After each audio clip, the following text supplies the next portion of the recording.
ఒక్కసారి కొమ్మూరి గోల్డ్ కి కాల్ చేయండి. తాకట్లో ఉన్న మీ బంగారాన్ని విడిపించి మార్కెట్ ప్రైస్ కి వాళ్ళు కొనుక్కుని మిగతా డబ్బులు మీకు ఇచ్చేస్తారు. రైట్, బ్రేక్ న్యూస్ వస్తున్నాం మన టీవీ స్క్రీన్ పై. రెండు తెలుగు రాష్ట్రాల్లో ఇటీవలి కాలంలో కుటుంబ కలహాలు ప్రాణాంతక ఘటనలకు దారితీస్తున్నాయి. చిన్న చిన్న కారణాలకే భార్యాభర్తలు ఒకరిపై ఒకరు దారుణాలకు పాల్పడుతున్న సంఘటనలు సమాజాన్ని కలవరపెడుతున్నాయి. తాజాగా సంగారెడ్డి జిల్లాలో చోటు చేసుకున్న ఘటన అందరినీ విషాదంలో ముంచెత్తింది. అత్తింటి వారు బైక్ కొనివ్వలేదన్న కోపంతో భార్యను హత్య చేసిన భర్త అనంతరం తాను కూడా ఆత్మహత్య చేసుకోవడం తీవ్ర చర్చనీయాంశమైంది. సంగారెడ్డి జిల్లా కొండాపూర్ మండలం మారేపల్లి శివారులో ఉన్న మామిడి తోటలో ఈ విషాదకర ఘటన వెలుగు చూసింది. సో పోలీసులు చెప్తున్న దాని ప్రకారం మారేపల్లికి చెందిన దాసరి అంజయ్య, తనకి 25 ఏళ్ళు, ఇతను నారాయణగఢ్ మండలం సంజీవరావుపేటకు చెందిన యాదమ్మతో, ఆ యాదమ్మకి 20 ఏళ్ళు. సో కరెక్ట్గా 11 నెలల క్రితం వీళ్ళిద్దరికి పెళ్ళయింది. వివాహం తర్వాత అంజయ్య తన తల్లి, సోదరుడు, భార్యతో కలిసి మామిడి తోటను కౌలుకు తీసుకొని అక్కడే నివాసం ఉంటూ జీవనం సాగిస్తున్నాడు. సో మామిడి పండ్లు విక్రయిస్తూ కుటుంబాన్ని పోషిస్తున్నారు. అయితే అంజయ్య మద్యానికి బానిసై తరచూ కుటుంబ సభ్యులతో గొడవ పడేవాడని స్థానికులు చెప్తున్నారు. ముఖ్యంగా అత్తింటి వారు ఒక బైక్ కొనివ్వాలంటూ భార్య యాదమ్మపై ఎప్పుడూ ఒత్తిడి తెచ్చేవాడు. ఈ విషయంపై తరచూ భార్యాభర్తల మధ్య వివాదాలు జరుగుతున్నాయని సమాచారం. కేవలం కుటుంబ సభ్యులు పలుమార్లు సర్ది చెప్పిన అంజయ్య ప్రవర్తనలో మార్పు రాలేదని కూడా గ్రామస్తులు చెప్తున్నారు. అయితే సరిగ్గా శుక్రవారం ఉదయం అంజయ్య తల్లి మామిడి పండ్లు అమ్మేందుకు సదాశివపేటకు వెళ్ళింది. ఆ సమయంలో ఇంట్లో అంజయ్య, యాదమ్మ మాత్రమే ఉన్నారు. ఈ యొక్క 2 వీలర్, ఒక బైక్ విషయంలో మళ్ళీ ఇద్దరి మధ్య ఘర్షణ జరిగింది. చాలా కోపానికి గురైన అంజయ్య భార్య యాదమ్మను గదిలో చున్నీతో ఉరేసి హత్య చేశాడు. ఆ తర్వాత తాను చేసిన పనికి భయపడి పోలీస్ కేసు అవుతుందనే ఆందోళనతో ఇంటి సమీపంలో మామిడి చెట్టుకు ఉరేసుకొని ఆత్మహత్య చేసుకున్నాడు. కొంతసేపటి తర్వాత స్థానికులకు గమనించి పోలీసులకు సమాచారం ఇచ్చారు.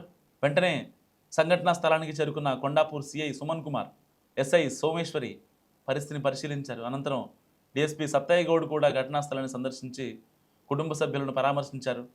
మృతదేహాలను పోస్ట్మార్టం నిమిత్తం ప్రభుత్వ ఆసుపత్రికి తరలించారు. యాదమ్మ తండ్రి సాయిలు ఇచ్చిన ఫిర్యాదు మేరకు పోలీసులు కేసు నమోదు చేసి దర్యాప్తు చేపట్టారు. అయితే అంజయ్య మద్యపానం, ఆర్థిక ఇబ్బందులు, ద్విచక్ర వాహనం కోసం వేధింపులే ఈ ఘటనకు కారణమై ఉండవచ్చని పోలీసులు అనుమానిస్తున్నారు. వివాహం జరిగి ఏడాది కూడా కాకముందే ఈ దారుణం చోటు చేసుకోవడం రెండు కుటుంబాల్లో విషాదాన్ని నింపింది. ఇటీవల ఇలాంటి కుటుంబ హత్యలు పెరుగుతుండటంపై సామాజికవేత్తలు కూడా ఆందోళన వ్యక్తం చేస్తున్న పరిస్థితి. చిన్న చిన్న సమస్యలను పరస్పర చర్చల ద్వారా పరిష్కరించుకోవాల్సిన చోట కోపావేశాలకు లోనై ప్రాణాలు తీసుకునే స్థాయికి చేరుకోవడం బాధాకరం. నిజంగా మద్యపానం, ఆర్థిక ఒత్తిళ్లు, కుటుంబ కలహాలు కలిసి ఇలాంటి విషాదాలకు దారితీస్తున్నాయి. కుటుంబ సభ్యులు, గ్రామ పెద్దలు, సమాజం కలిసి సమస్యలను ముందుగానే గుర్తించే, పరిష్కరించే ప్రయత్నం చేసుకుంటే నిజంగా ఈ యొక్క యాదమ్మ, అంజయ్య మిగిలేవాళ్ళు. వాస్తవానికి సరిగ్గా ఎప్పుడైతే వాళ్ళ అమ్మ మామిడి పండ్లు అమ్మడానికి సదాశివపేటకు వెళ్ళిందో అప్పుడే వీళ్ళిద్దరి మధ్య గొడవ స్టార్ట్ అయింది. సో ఎట్టి పరిస్థితుల్లో మా ఇద్దరి పెళ్ళయ్యి మీరు ఇచ్చిన మాటకు కట్టుబడి లేరు, 11 నెలలకు పైగా పెళ్ళయి ఇన్ని రోజులు గడుస్తున్నా ఎందుకు బండి పెట్టలేదు, ఇంకా బైక్ ఎందుకు కొని ఇవ్వలేదు, తోటలో ఉంటున్నాం, మనం ఒక మామిడి తోటను కౌలుకు తీసుకొని ఇంత దారుణమైన సిచ్యువేషన్లో ఉంటున్నా కానీ ఎందుకు పట్టించుకోరు అని అంజయ్య చాలా కోపానికి గురయ్యాడు. వాస్తవానికి ఆ బండి అసలు ఒక బండి తేలేదని చెప్పి 2 శవాలను చూడటం నిజంగా ఇదే ఫస్ట్ టైం. ఒక బండి గురించి గతంలో మటన్ ఉడకలేదని కొట్టుకోవడం చూసాం, లేకపోతే ఏదో ఒక చిన్న చిన్న ఇష్యూస్, అంటే అదనపు కట్నం కోసం వేధింపులు చూసాం. అది ఒక 2 పిల్లలు పుట్టిన తర్వాతను వాళ్ళకు ఇప్పుడు జస్ట్ వీళ్ళకి ఏజ్ అంతా 23, 20 అంతే, 21, 23 జస్ట్ అసలు చాలా చిన్నోళ్ళు వీళ్ళు. అలాంటి వాళ్ళకి అదనపు కట్నం గురించి వేధించాలి, చంపేయాలి అంటే వాళ్ళకి పెళ్లి చేసిన దేనికోసం, వాళ్ళు హ్యాపీగా ఉంటారని, ఫర్దర్గా ఒక లైఫ్ చూస్తారని, వాళ్ళకేమన్నా సహాయం చేయాలంటే మేము ఉన్నాం అనే ఒక భరోసా వీళ్ళు ఇస్తారు, అమ్మా నాన్నలు ఇస్తారు. రేపొద్దున ఆ మామిడి తోటని కౌలు తీసుకొని చేసుకుంటున్నారు. మాకు పలానా దాంట్లో లాస్ వచ్చింది, మేము ఈ బిజినెస్ వద్దు, మాకు వేరే చేస్తున్నాం అంటే ఈ యాదమ్మ వాళ్ళ అమ్మ నాన్న డబ్బులు ఇవ్వరా? ఇప్పుడితే అయిపోయిందా? పెళ్ళై 11 నెలలు కూడా కాకుండా అదనపు కట్నం కోసం రోజు తాగొచ్చి, కేవలం బైక్ కోసం రోజు తాగొచ్చి వేధింపులు కావచ్చు, ఇలాంటివి అవసరమా? అంటే సమాజానికి ఏం మెసేజ్ ఇస్తున్నాడు? ఆల్రెడీ ఒక తోట తీసుకొని ఆ అమ్మాయిని పోషించుకుంటూ వాళ్ళ తమ్ముడిని పక్కన పెట్టుకొని వాళ్ళ అమ్మని కూడా పక్కన పెట్టుకొని ఉంటున్నాడు. నిజంగా లైఫ్ చాలా హ్యాపీగా సాగిపోయే సిచ్యువేషన్. మరి ఈ అంజయ్య తల్లో ఏ పురుగు తిరిగిందో తెలియదు కానీ వాడు చేసిన పనికి ఆ అమ్మాయిని చంపేశాడు. వాళ్ళ అమ్మ నాన్న చాలా ఇబ్బంది పడుతున్నారు, గుండెలు అవిసేలా ఏడుస్తున్నారు. ఇప్పుడు ఆ భయంతో వీడు కూడా చచ్చిపోయాడు.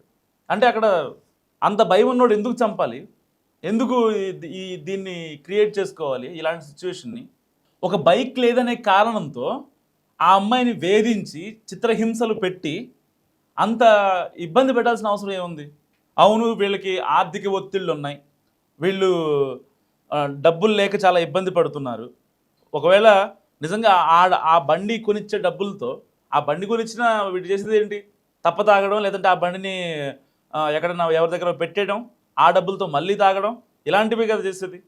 నిజంగా ఆ బండి లేకపోవడమే ఇన్నాళ్ళు కరెక్టేమో, ఉంటే ఇంకా మరీ విచ్చలవిడితనం చేసేవాడేమో. It leads to divorce.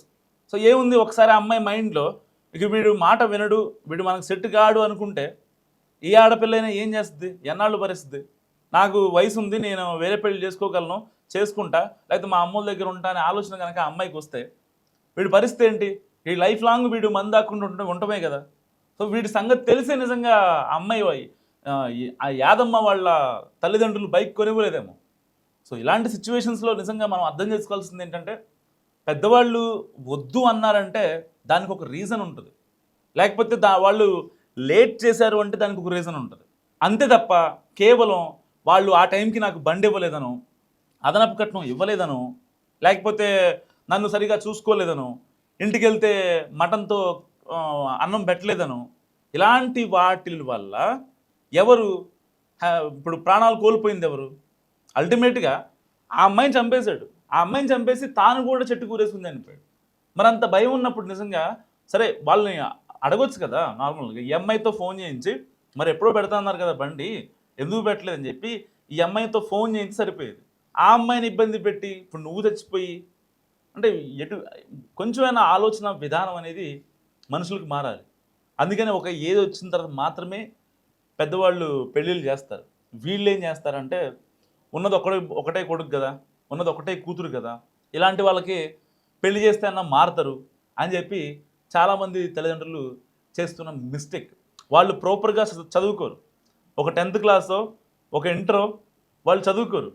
ఆ చదువుకోకుండా వాళ్ళకి అలాంటి టైంలో మెచ్యూరిటీ లేని టైంలో పెళ్ళిళ్ళు చేసి ఇక వీళ్ళే మారుతారు, రేపొద్దున వాళ్ళు చూసుకుంటారులే అని చెప్పి వదిలేస్తారనమాట.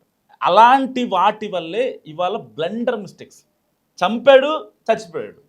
ఇక్కడ ఏం జరిగింది? ఇక్కడ కనీసం ఏమన్నా ఉందా?